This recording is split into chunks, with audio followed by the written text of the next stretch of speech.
Welcome, welcome. We are back live for another Looking for Work session. Super excited to be here with you and happy to answer any questions you have. We do this every Tuesday at 12 o'clock Pacific. So if you miss this and you're watching a replay at some point in the future, then just know that live is better. So catch us live if you can. We are going across all the major platforms, the YouTubes, the Periscope, the Twitch, everywhere. So, and if you're catching this for the first time, check out the previous recordings. I have been doing this for a while. We're going to keep doing it, keep helping folks.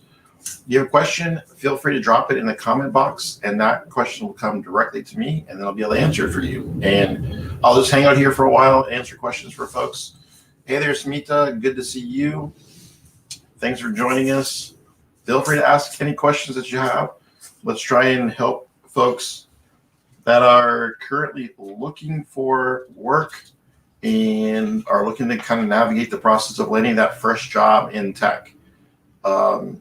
That's what I think is one of the areas where I have a little bit of expertise, and I've been able to help lots of folks make that transition. A lot of career changers, a lot of folks that are looking for sort of just a better use of their time, finding their superpowers. And in many cases, they're either self-taught or they go through immersive coding boot camp or they graduate with a CS degree and they're ready to hit the deck, but it's a little tricky. Navigating that first opportunity in tech can be challenging because for a long time, organizations have focused on just hiring folks that have all the skill sets, and they'd rather hire a senior engineer and pay more than a more early career developer that it takes a little bit longer to ramp up. It's a very, very challenging space to ramp up quickly.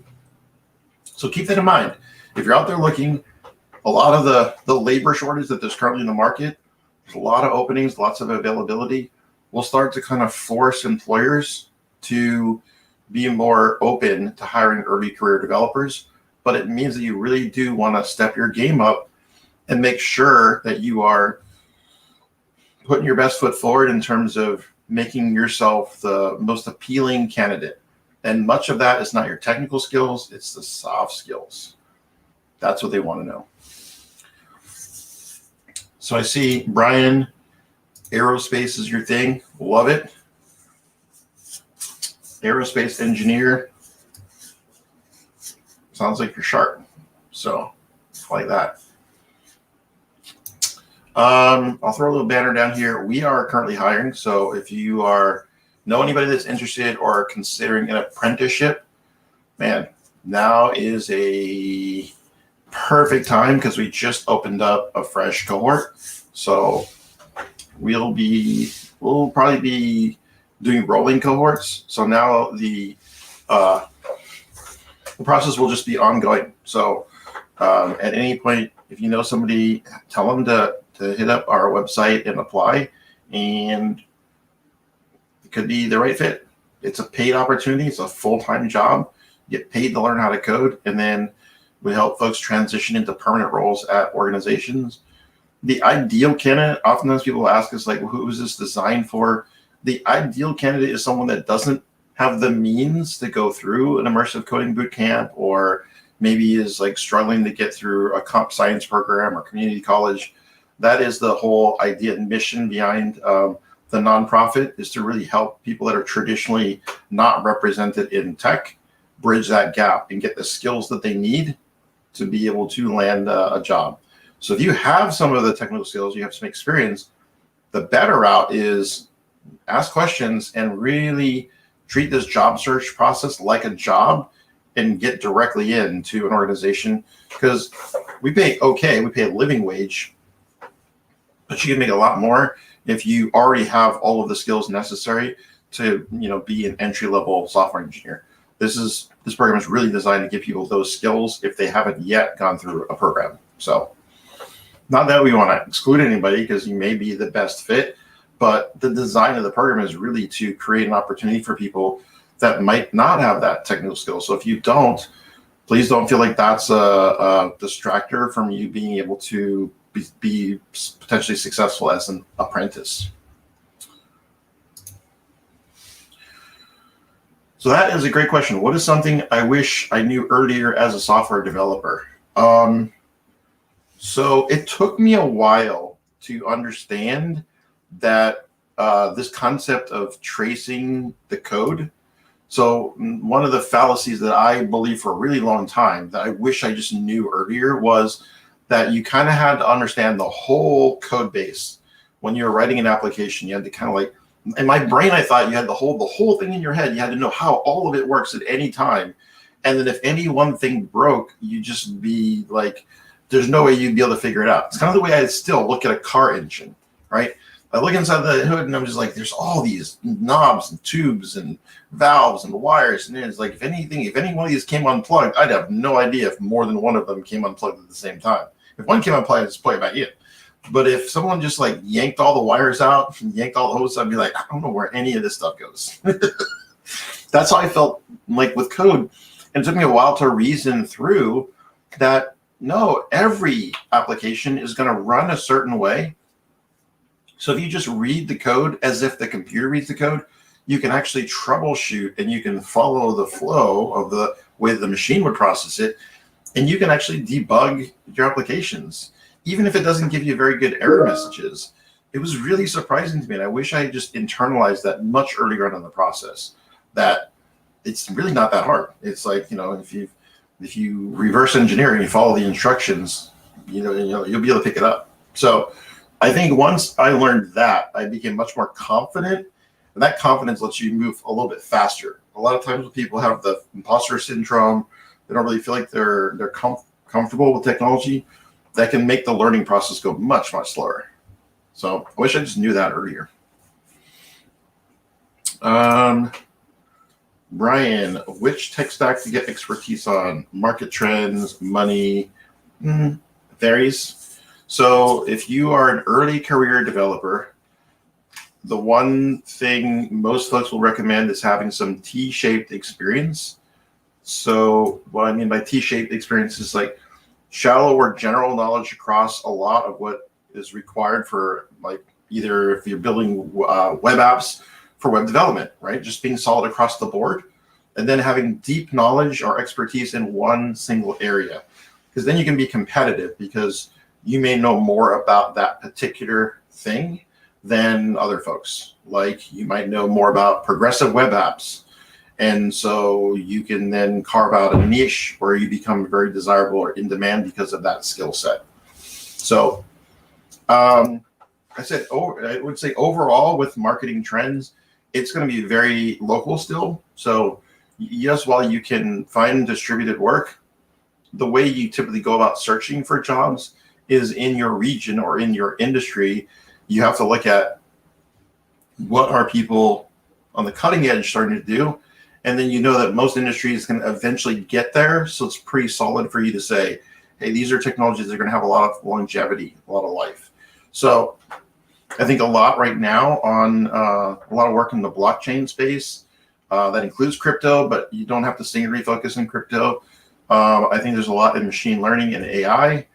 There's a lot in infrastructure as code. So being able to build and maintain infrastructure as code.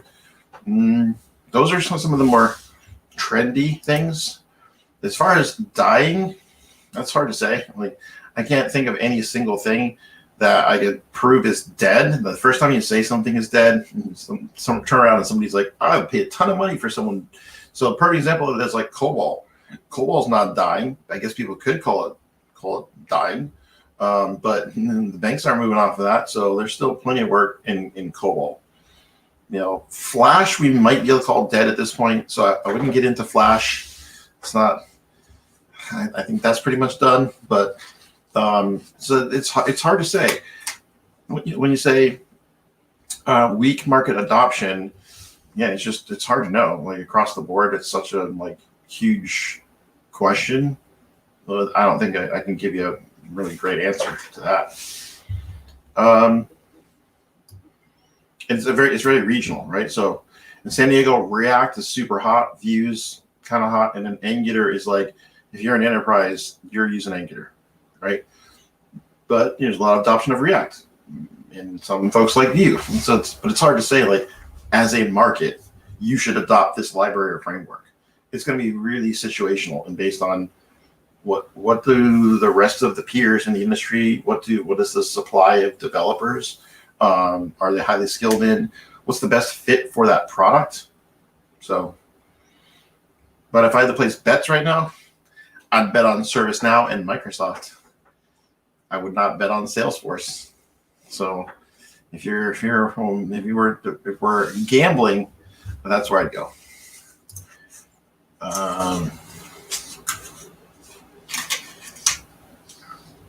Stuff to know early on. Oh, okay. So you're suggesting that the thing that you should know early on is which tech stack to get expertise in, I guess is what you're saying. I don't know. I'm not super following.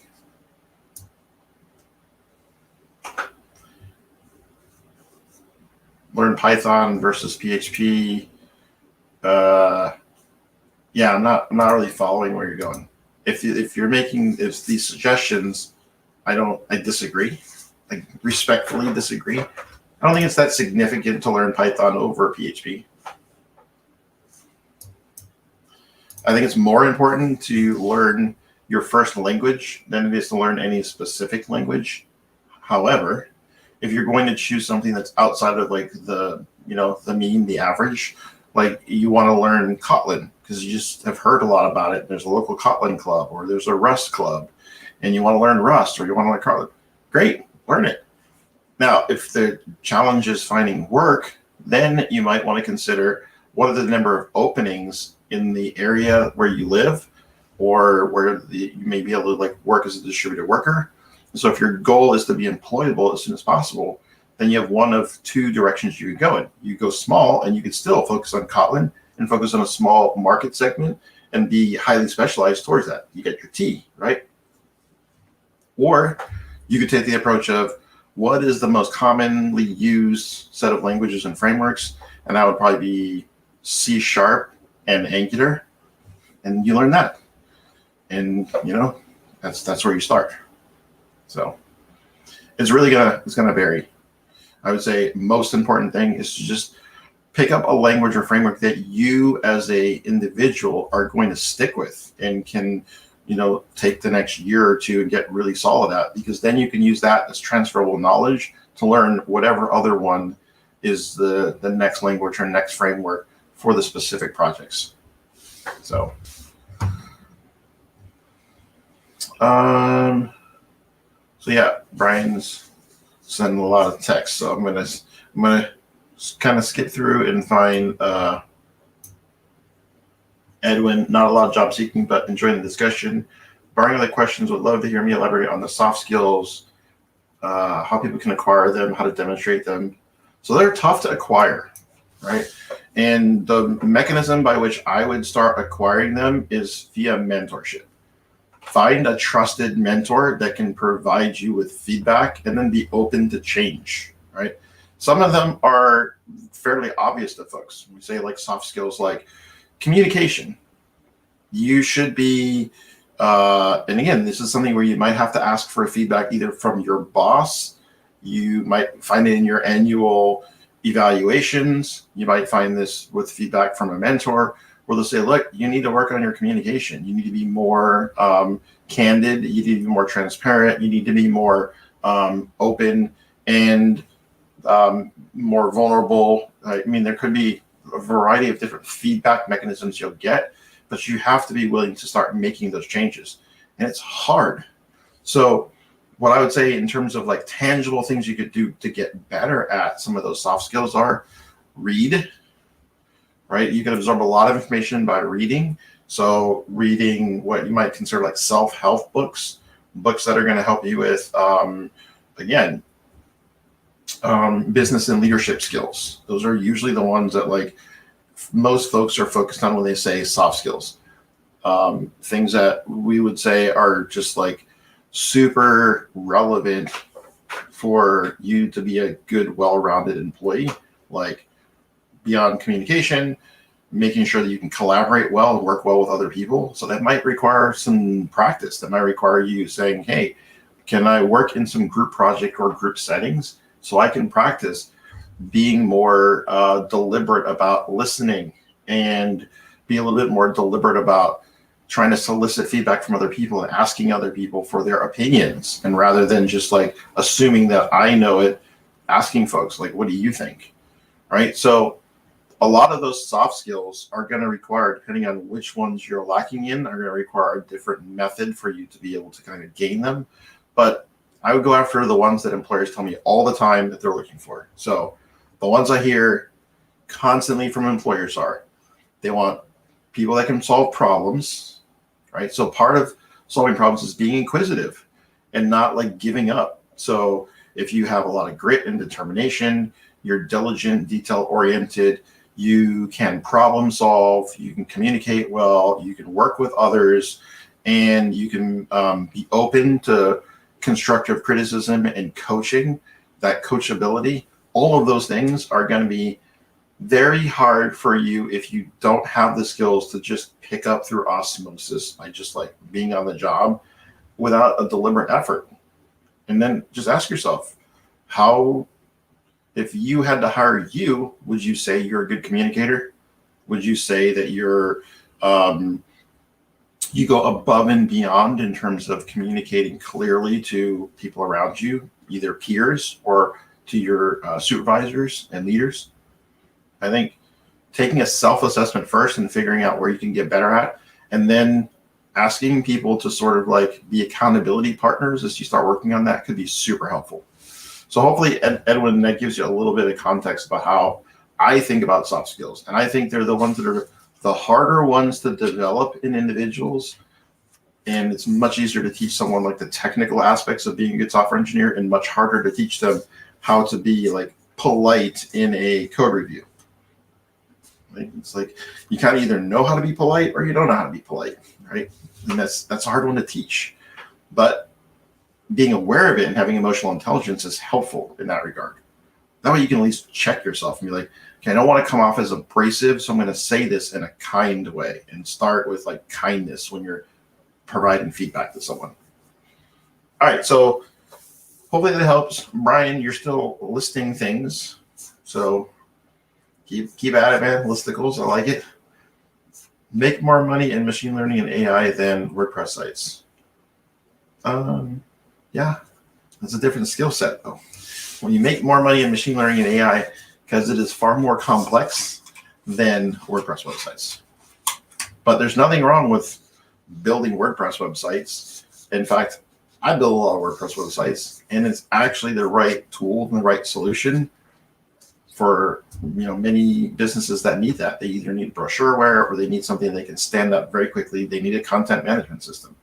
So, but it's, I think, a completely separate person that's building a content management system than someone that's working on like machine learning and AI, although they can kind of cross. One is a little bit more like a product, and the other is much more of a management of data.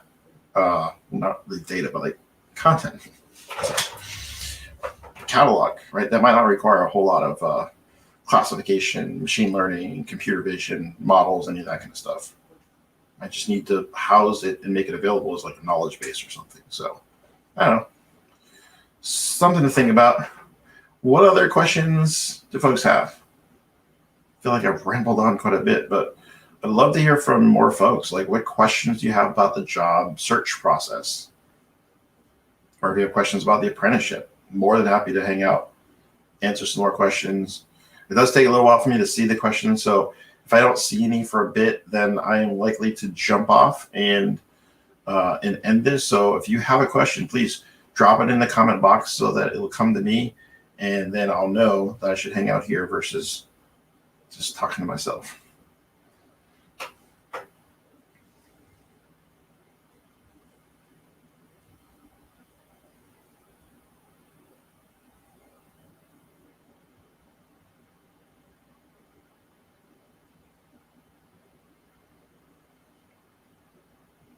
Anybody have any other questions?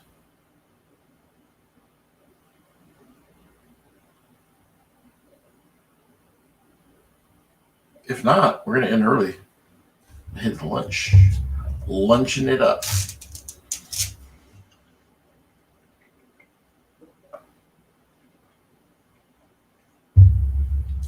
That's a good question.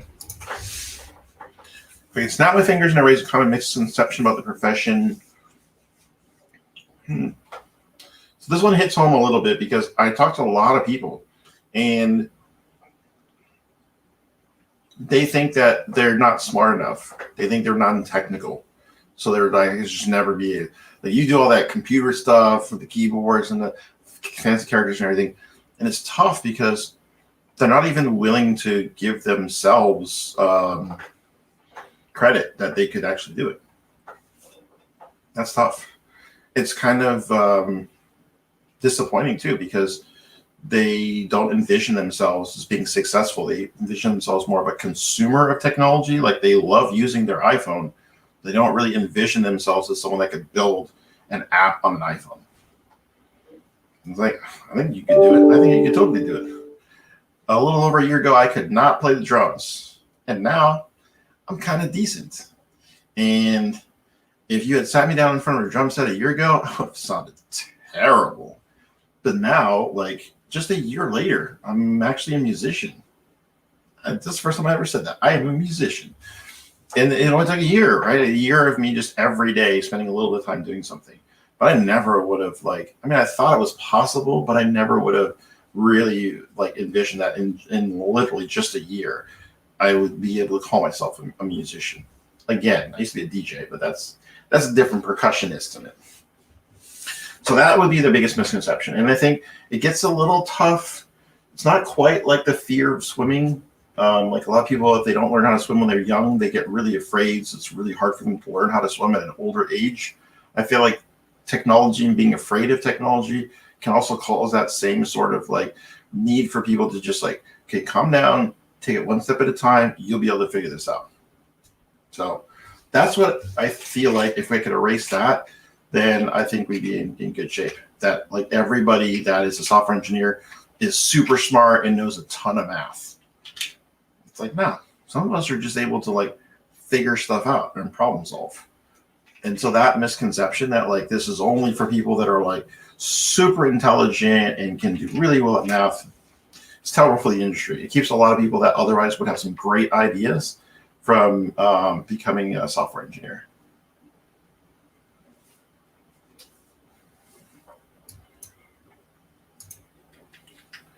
Yeah, you're definitely dropping some gems. Having background in full stack, C++, learn the tech stack and the market demands for top dollar. Sure. Also, you gotta love it. You gotta love coming into work every day, right? So Python's most intuitive, friendly language, isn't going anywhere. And yeah, Python's not bad. It's a good teaching language. It's a good place to start. So I'll usually recommend if someone has no idea, they've never tried anything, they don't have any specific concrete goals, I'll usually recommend they start with JavaScript or Python. And these days, there's lots of stuff you can do with Python. So those are good places to start. Real good places to start.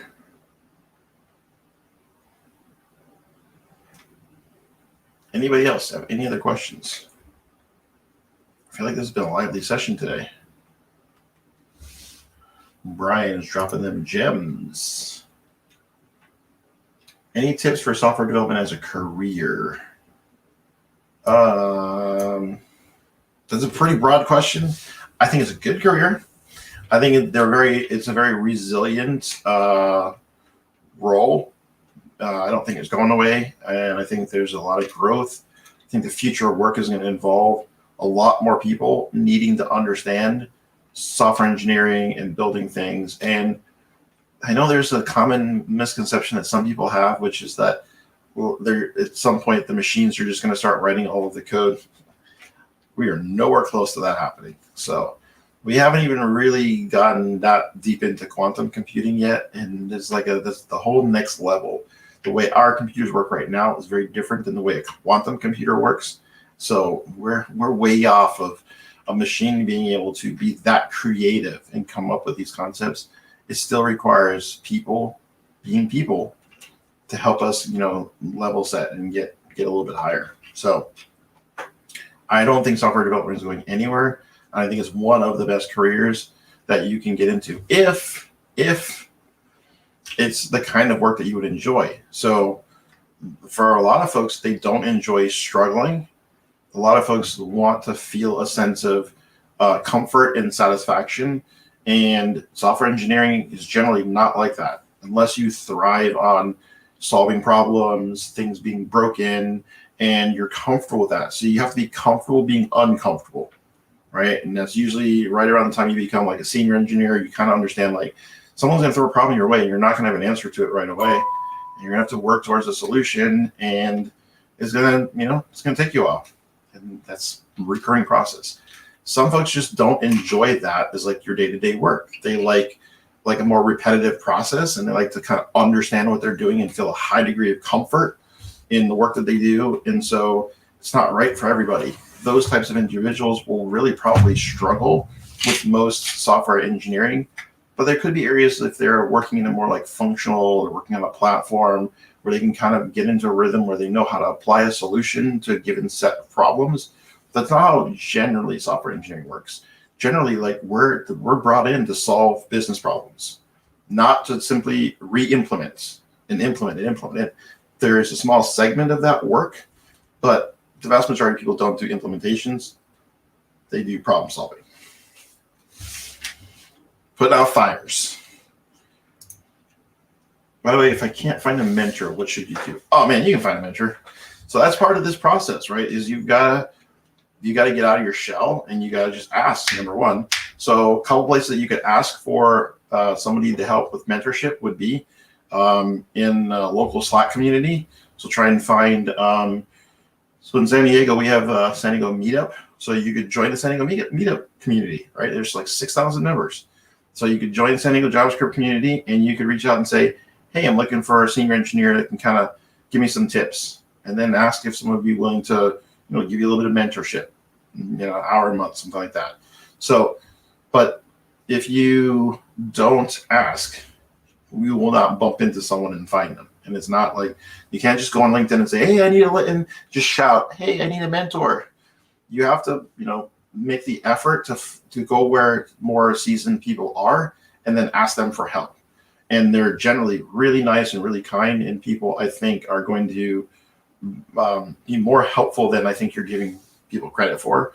If you make that step, just reach out and say, hey, I'm really interested in a career in software engineering, don't have the first clue where to get started, what to do, then I'm sure they're gonna be like, look, here's what I could suggest. And they'll give you some time, and some may take a liking to you and say, hey, I'd be willing to give you some recurring time.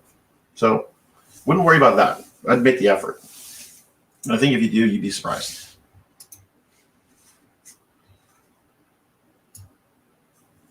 Any other questions?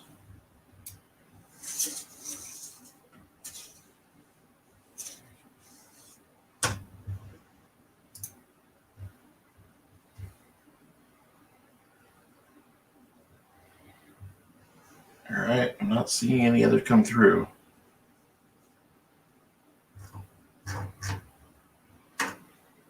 So if I don't see any others in the next few moments, we'll end it here, and then we'll do it again next week, every Tuesday. Same bat channel, same bad time.